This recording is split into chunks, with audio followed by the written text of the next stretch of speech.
हरिओम। आज court room में जो कुछ भी हुआ उसकी एक एक बारीक जानकारी बता रहे हैं। सुनवाई की शुरुआत Rajasthan prisoners open air camp rules 1972 के नियम 3 पर चर्चा से हुई। इसमें नियम 3H का जिक्र हुआ, जो 60 वर्ष से अधिक उम्र के कैदियों को ओपन कैंप में जाने से रोकता है। माननीय कार्यवाहक मुख्य न्यायाधीश एक्टिंग चीफ जस्टिस ने इस नियम पर कड़ा ऐतराज जताया और पूछा कि आखिर 60 साल से ऊपर के बुजुर्ग व्यक्ति को ओपन कैंप में क्यों नहीं भेजा जा सकता, इसके पीछे क्या तर्क है। हमने कोर्ट को बताया कि पैरोल कमेटी ने 31 जुलाई 2026 को बापूजी की 20 दिन की पैरोल अर्जी खारिज कर दी थी, जिसे हम आज चुनौती दे रहे हैं।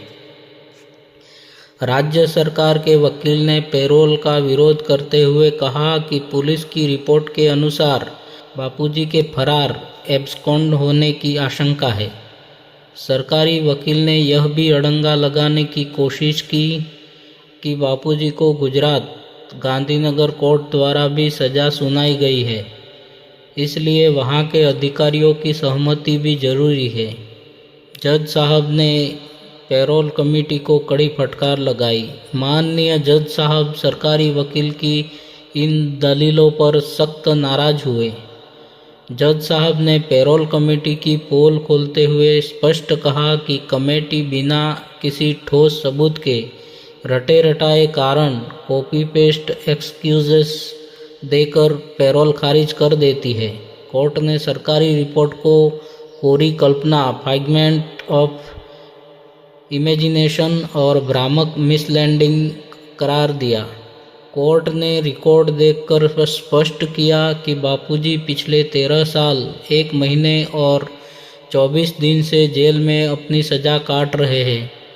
कोर्ट ने इस बात पर खास जोर दिया कि जब बापूजी को पहले अंतरिम पैरोल बेल मिली थी तब उन्होंने किसी भी नियम का उल्लंघन मिसयूज नहीं किया था और न ही समाज या गवाहों को कोई खतरा पहुंचाया था। बापूजी की उम्र, एडवांस्ड एज, 13 साल से ज़्यादा की जेल अवधि और उनके बेदाग आचरण को देखते हुए कोर्ट ने 20 दिन की नियमित पैरोल, रेगुलर पैरोल मंजूर कर ली है। यह पैरोल 50,000 रुपये के निजी मुचल के यानी पर्सनल बॉन्ड और संबंधित जेल अधीक्षक, जेल सुपरिटेंडेंट की संतुष्टि पर दी गई है। जज साहब ने गुजरात वाली शर्त को कोई तवज्जो नहीं दी। कोर्ट ने ओपन जेल की अर्जी पर अगली सुनवाई 17 अगस्त को रखी और सामने वाले पक्ष से ओपन जेल से संबंधित कुछ प्रश्नों के उत्तर मांगे हैं। तो यह थी आज कोर्ट रूम में जो कुछ हुआ उसकी बारीकी से जानकारी। हरिओम।